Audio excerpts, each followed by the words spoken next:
talk about Olivier Giroud. What a great night for him. Beautiful.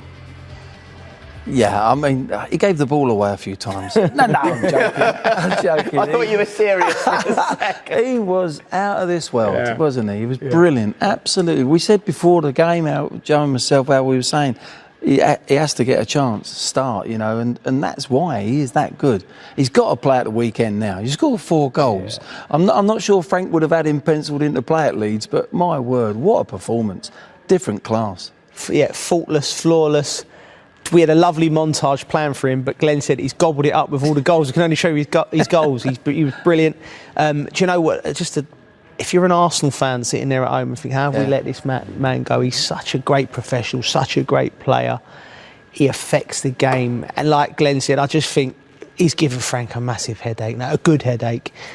Does he go with Tammy at Leeds at the weekend? You have to go with Giroud with 4 goals. Incredible. What a player. So, from a manager's perspective, is that the decision made for the weekend? Is it as simple as that? You score me 4 goals in the Champions League, you start. It's very difficult. It's very difficult to leave him out. And the reason behind that would be, as you saw in his performance, his all-round performance, take his goals away, his all-round performance was excellent. But when the goals come, and this is how he'll be at the weekend, whether you like it or not, Leeds, he'll be like it. He can't wait to get back out on that football pitch again. And he's got so much confidence. He had a radar on him. He was looking at what people were playing balls into him. He was flicking them. There was a bit of skill in the middle of the pitch. It was outstanding what he did. He's just playing with that much confidence. And you know what? He's got that belief now. I'm scoring goals. I'm in this rich vein of form. It's very difficult to leave him out. It really is. And he's earned that. Let's face it, he's earned that. You score 4 goals, play like you did, and he worked hard.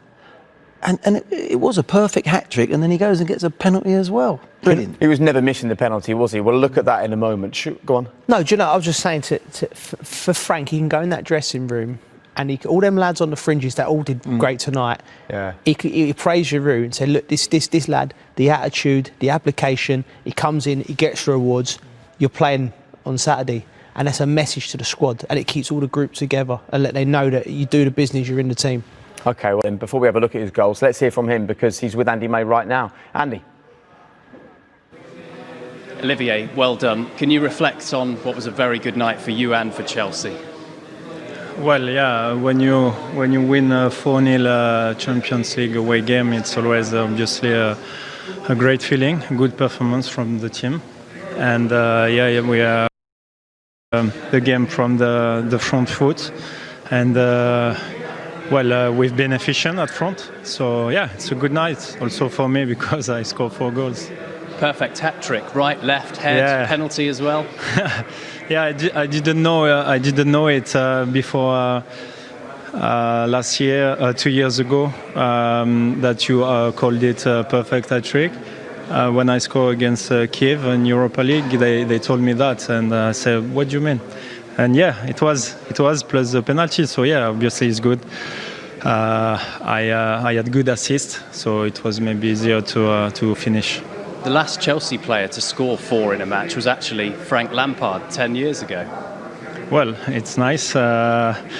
Obviously, I will try to carry on like that to finish the good job of the team. And it's always nice to be in the club history, you know. And we play football to mark, our history also. So I'm pleased to help the team to win and obviously to score these 4 goals.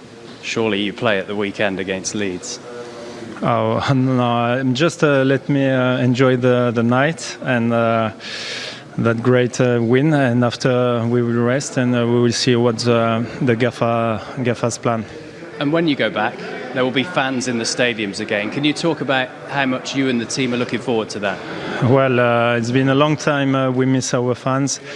Football is not the same sport, same. The passion is not the same, if I can say, and without the fans. So yeah, obviously we are looking forward for Saturday, you know, and we hope a nice welcome. Well done. Cheers. Thanks. Looking forward to Saturday, he says with a smile, and as the guys have already said, there's no way that and not starting in that game against Leeds. Look at this, though. Since the start of 18-19, only Lewandowski and Lionel Messi have scored more European goals than Olivier Giroud. He's underrated, isn't he? He's not appreciated enough. Oh, for sure. I think, the narrative when you talk about Olivier Giroud, football fans, he can head the ball, he's a target man, but he's much more than that. His movement tonight was exceptional. He can finish off of both feet. He holds the ball up well. He's clever. He's experienced. And with target men, effectively number 9s, they sometimes mature later. And we might even be seeing the best version of Olivier Giroud over the last few years at 32 to 34. He was at Arsenal, and he always felt that he was never appreciated there as the number 9, as the main one.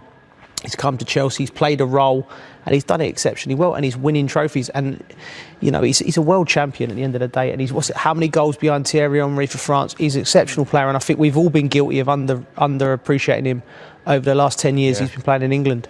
He's only 7 behind Thierry, actually, for France. He'll hope to break that in the not too distant future. Should we have a look at the goals then? Yeah, let's look at. Come on then. And as well, he's a great lad. So you're really pleased with everyone at the club. We're really pleased with him because he's so important.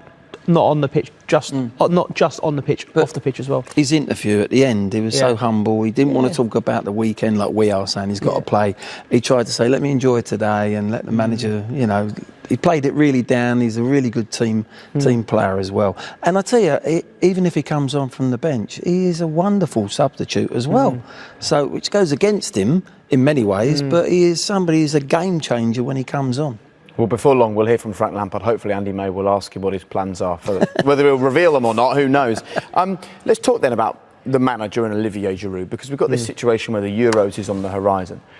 What does Frank need to do to keep Olivier Giroud happy? Let's remind ourselves, second start of the season tonight. Yeah, he hasn't started as many as he would want to, or his national manager Deschamps would want him to. I think we spoke at the beginning of the show about the conversation that managers have with players. Well, I think Frank really should have a really good conversation and let Giroud know that he's talking to Deschamps. He's his mate. He's played with him a long time at Chelsea. Have a conversation. What are you looking for? How many games do you think he needs to play for him to be in the squad in the Europe? He's going to get this amount. And the way he's playing at the moment, he might get more starts than we think. But I think if Giroud knows that conversation's going on as well, that's good man management. And I think that would give him a real bit. And if he was on the bench or he gets you, sometimes Giroud will need rest. The best thing for him, exactly. The best thing, he would need a rest. But then he goes again the following week or in the midweek game. There is a plan there that he needs, and I think the national manager needs to be a part of that, and the three of them need to work that out because it's important for a player to play for your country. I mean, yes, we're talking about off air, and when you're in Giroud's position, when he would be a bit nervous about missing the squad, because Deschamps, I think, has come out and said maybe a few months ago he wanted him to play more.